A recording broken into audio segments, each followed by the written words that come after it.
Vamos a ver la última aquí.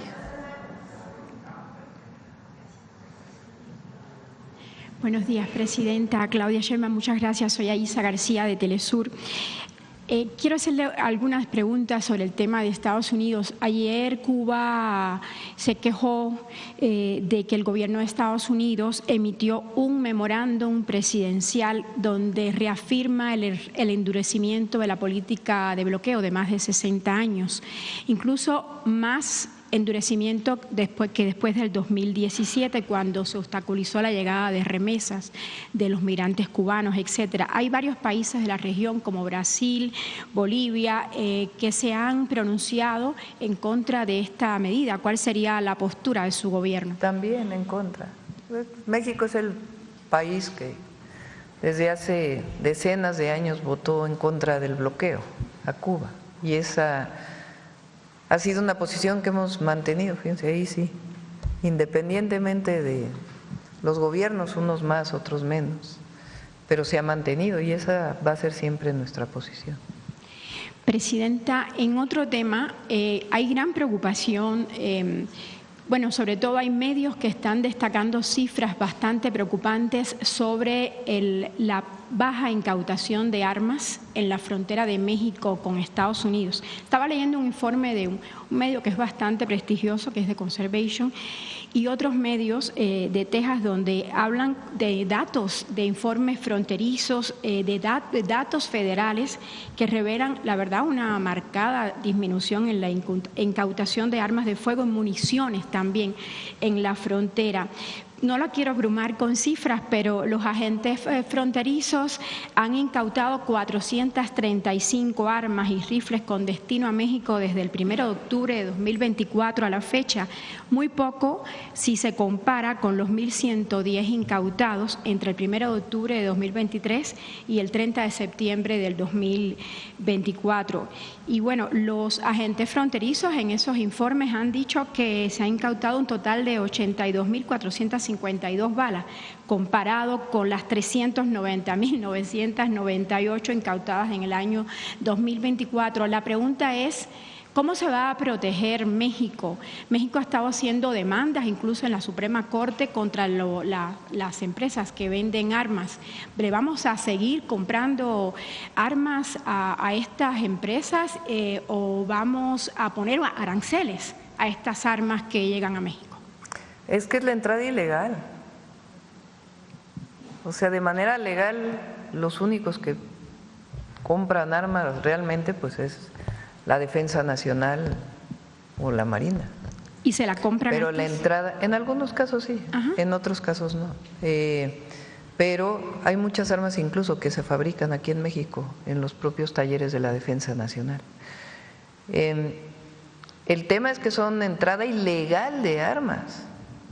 Hubo hace algunos meses una incautación importante que hizo Estados Unidos, pero después de eso en efecto ha disminuido. Y nosotros lo exigimos siempre. Es de los dos lados, no puede ser solamente de un lado. Pero Estados Unidos no está haciendo la mucho. Cantidad de armas que utilizan los grupos delictivos, la delincuencia organizada en México, pues viene de Estados Unidos. En una de las llamadas que tuve con el presidente Trump, le decía, ¿cómo puede explicar usted que un lanzagranadas que tiene un grupo de la delincuencia organizada pase de manera ilegal de su país a mi país? ¿Dónde están las revisiones que tienen que hacer ustedes en la frontera? Pareciera y eso que solo lo vamos a seguir defendiendo. Aquí pues hacemos nuestro trabajo, pero ellos tienen que hacerlo, así como nosotros disminuimos el paso de drogas, particularmente las sintéticas, aunque no solo, particularmente el fentanilo, y se ha reducido de manera importante. De igual manera nosotros lo que pedimos es que haya una reducción de las armas de Estados Unidos a México. Está el caso, ya lo tocamos alguna vez aquí, después ya no, de Rápido y Furioso, el increíble caso en el periodo de Obama con Calderón, que permitieron la entrada de armas supuestamente porque iban a ver le iban a poner un chip para saber a dónde llegaba. Pues nomás entraron, le quitaron el chip y armaron a los grupos delictivos.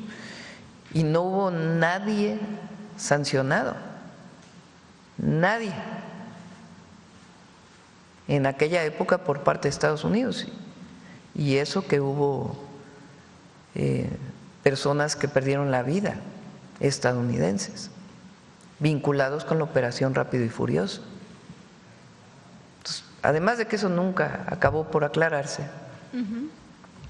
y no hubo sanciones, pues en este caso, en todos los acuerdos que tenemos, siempre se pone, porque debe haber reciprocidad.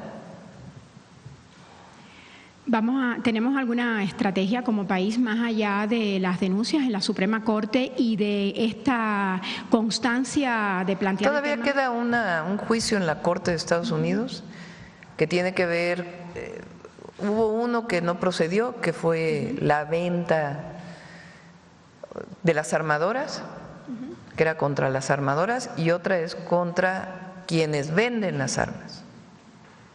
Esa todavía continúa. ¿Podemos poner aranceles? ¿México puede poner aranceles?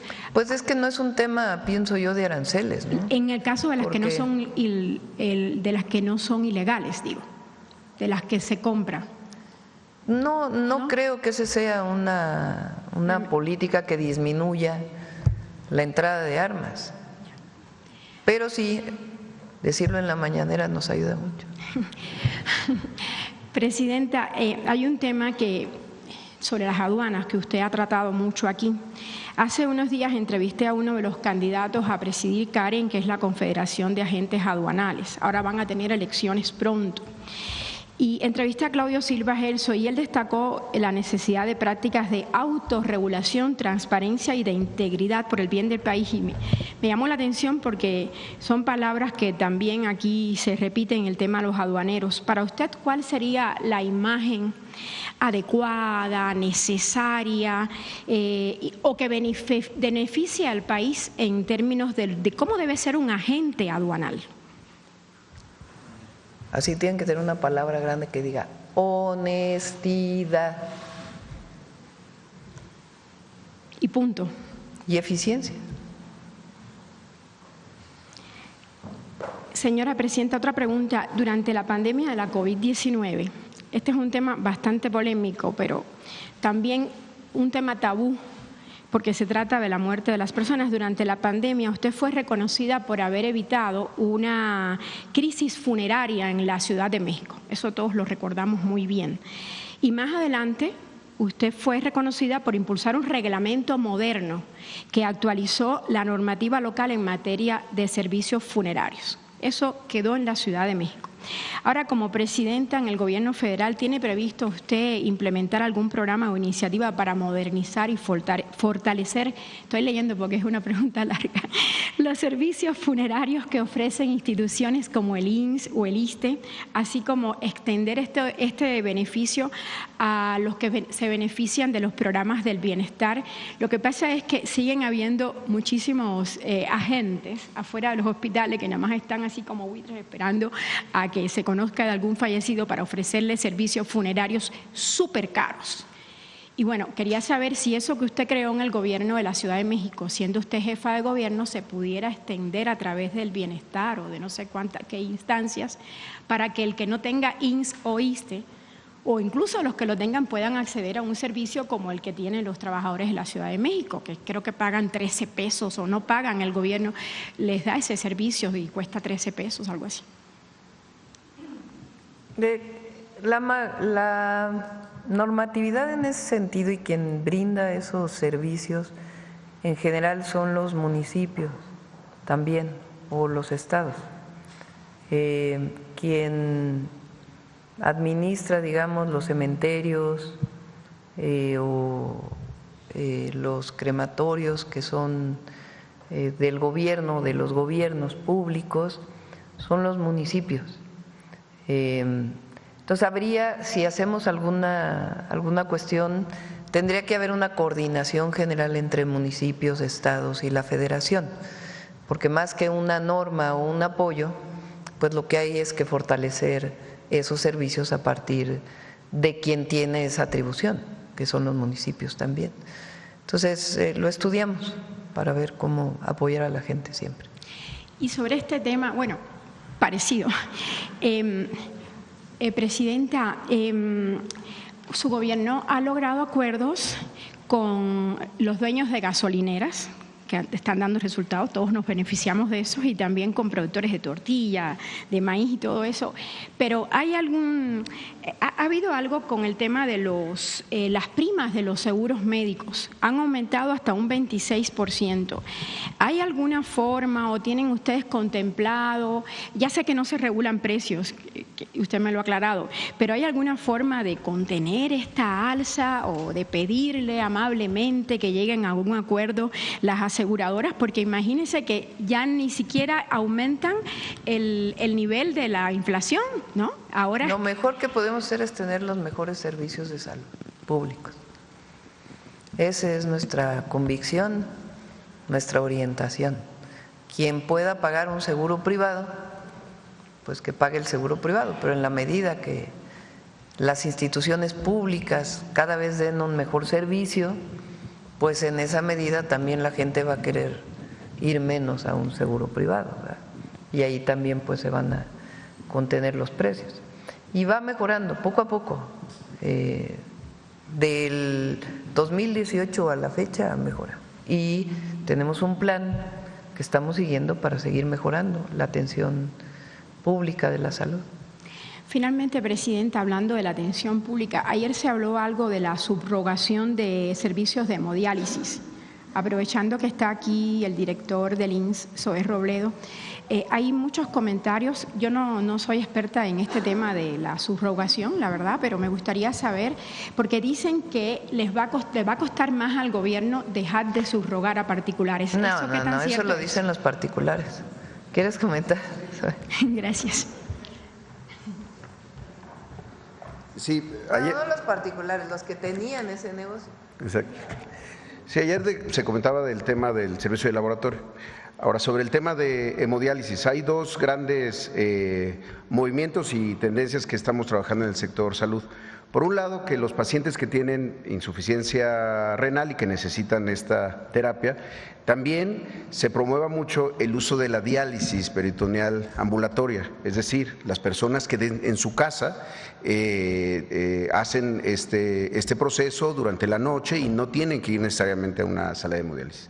La Organización Mundial de la Salud recomienda que sea el 50%, nosotros estamos entre el 55% y 45% en diálisis. Esa es una primera parte. No les gusta desde luego a los prestadores de servicios privados de hemodiálisis porque es una acción mucho más de salud pública que tiene que ver con la educación de las personas que están en este tipo de terapia. Esa es la primera parte. La segunda efectivamente es recuperar, como lo veíamos aquí para el Plan del Oriente del Estado de México, la prestación directa de los pacientes hemodializados en las instalaciones propias. En el IMSS, uno de los servicios que más se subrogó es justamente el hemodiálisis. ¿Qué es lo que hemos estado haciendo? En vez de hacer contratos, irnos a la prestación directa en nuestras propias instalaciones. Hay además ya estudios que demuestran que al paciente le va mejor cuando hay continuidad en el lugar en donde acude y no tiene que atenerse a los cambios de un proveedor y otro. Cada vez que hay cambio de proveedor, por cierto, hay manifestaciones y una serie de elementos. Entonces, no es un asunto de costo-beneficio tampoco, que también se decía, entre otras cosas porque se han modificado las normas. Cuando Alejandro Sbarch era director de COFEPRIS, se modificó la norma que establecía, fíjense nada más, que toda sala de hemodiálisis tenía que tener todo el tiempo un nefrólogo. Eso lo que lograba era que cuando hacían las instituciones los análisis de qué le costaba más caro o cuál era el mayor beneficio, irse a la privatización. ¿Quién había hecho esas normas? Los propios prestadores de servicios privados. Y efectivamente, como lo ha señalado la presidenta, quienes están en servicios privados, con seguros privados, adelante. Pero nosotros tenemos que garantizar que la prestación sea en las instalaciones con nuestro personal, porque, insisto, hay evidencia que a los pacientes además les va mejor. Muchas gracias, director Zoé Robledo. Una última pregunta, Presidenta. Perdón, compañeros. El Senado de Estados Unidos aprobó grabar las remesas ayer y el Banco de México dio a conocer una caída en el 4% de las remesas. Por fin el viernes se va a presentar una estrategia. Sí, vamos a presentarle, creo que no este viernes, porque todavía estamos revisando algunos temas.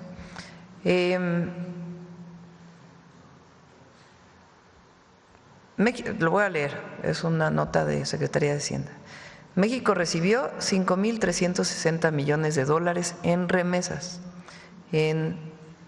Subieron 4.2% respecto del mes anterior en cifras desestacionalizadas. Respecto al dato del 2024 sí es menor, pero hubo una caída muy importante en mayo de las remesas. La razón principal es que muchos de nuestros paisanos, por lo menos es la estimada, dejaron de ir a trabajar durante cierto tiempo y hubo una caída por diversas razones, entre otras también pues la persecución en algunas zonas de Estados Unidos. En junio aumentaron respecto a mayo, todavía son menores del 2024, pero nosotros creemos que van a seguir aumentando con la plática que tenemos con organizaciones de allá, con nuestros propios paisanos y los consulados. ¿Qué se aprobó en el Senado? Recuerden que primero habían planteado un porcentaje del 5% de impuestos a las remesas que enviaban las personas no nacionales, o sea, que no tenían la doble nacionalidad. Si tenías nacionalidad estadounidense y enviabas remesas, no se te cobraba. Y cualquiera que fuera tu situación migratoria, si no eras ciudadano estadounidense, pagabas el impuesto frente al envío de remesas. Nosotros nos movilizamos, sí, nos movilizamos pacíficamente. ¿Cómo? Llamamos a nuestros paisanos allá, sobre todo los nacionales, los que tienen la doble nacionalidad, los que tienen ciudadanía estadounidense, que enviaran cartas a sus senadores para informarles pues de la dificultad que eso va a tener para la economía de Estados Unidos y para la economía de México. Se enviaron decenas de miles de cartas. El Senado de la República envió un grupo muy importante de todos los partidos políticos a hablar con congresistas, con senadores, nuestro embajador allá y también la Secretaría de Relaciones Exteriores tuvieron varias conversaciones. Conversamos en su momento con el secretario de Comercio, el secretario del Tesoro de los Estados Unidos, haciéndole saber pues el impacto que iba a tener para México y para los Estados Unidos. En el Congreso primero se redujo a 3.5%, que era una reducción, pero evidentemente seguía con un impacto muy grande. Ahora en el Senado de la República, ¿qué se aprobó? Para todas las remesas, independientemente de si son ciudadanos o no, se cobra el 1% solamente a los envíos en efectivo. Si es un envío electrónico, si allá tienen una cuenta y depositan en una cuenta acá, no hay impuesto. Si tienen una tarjeta de débito y a través de la tarjeta de débito envían la remesa, no hay impuesto. Como la del bienestar de México. Solamente, no, tiene que tenerla ya el ciudadano o el migrante o el mexicano o mexicana que estén allá. Por cierto, esta es una medida no solo a México, es a la India, que son los primarios receptores de remesas de todo el mundo, de Estados Unidos, y a todos los países de América Latina. No solo es para México, pero hay que decir que México fue el único país que nos movimos para pedir que esto no fuera así. Entonces, todos los envíos electrónicos, cero impuesto. Solamente aquellos que llegan a un lugar donde se aceptan, hay digamos tiendas, lugares en Estados Unidos, principalmente donde viven las mexicanas y mexicanos o hispanos, en donde uno llega con el dinero en efectivo y dice quiero que deposite esto en tal lugar o quiero que lo mande a tal lugar. Y entonces hay un envío a través de un envío bancario. Entonces, a esos que son en efectivo, a esos se les cobra el 1%. Entonces, ya es una reducción importante y a los electrónicos no. ¿Qué estamos planteando nosotros? Más que reembolsar al que envía en efectivo, facilitarle a todos los que envían en efectivo que obtengan su tarjeta de Finabien. Entonces eso es lo que ya vamos a anunciar con Rocío Mejía, porque es mucho más fácil que el reembolso directo en efectivo, que se vuelve mucho más complejo ese reembolso. Entonces, más bien es masificar la tarjeta del Finabien, que es muy fácil acceder a ella, para que pues todos aquellos que envíen en efectivo pues puedan ponerlo en su tarjeta de Finabien, con las reglas de Estados Unidos, obviamente, que se puede obtener en cualquiera de los consulados y a través de la tarjeta de Finabien hacer el reenvío. Incluso estamos trabajando para que la comisión que normalmente cobra el remesador pues sea mucho más baja, todavía más baja de la que ahora ya tiene Finabien.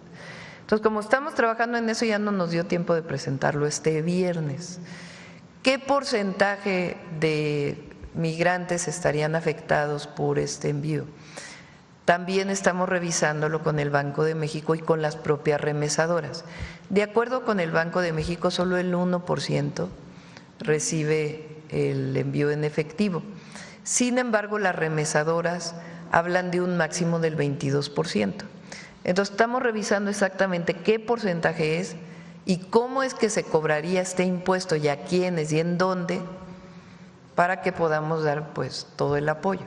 Pero el apoyo principalmente sería para aquellos que se les dificulta sacar una cuenta de banco o una tarjeta de débito, que obtengan su tarjeta de Finabien con todas las reglas que establece Estados Unidos, y eso pues daría mucha facilidad para poder enviar sus remesas con una cuota todavía menor de comisión, y entonces pues que se reciba completo. Pero digamos, nosotros hubiéramos querido que fuera cero, pero de todas maneras es un logro muy importante.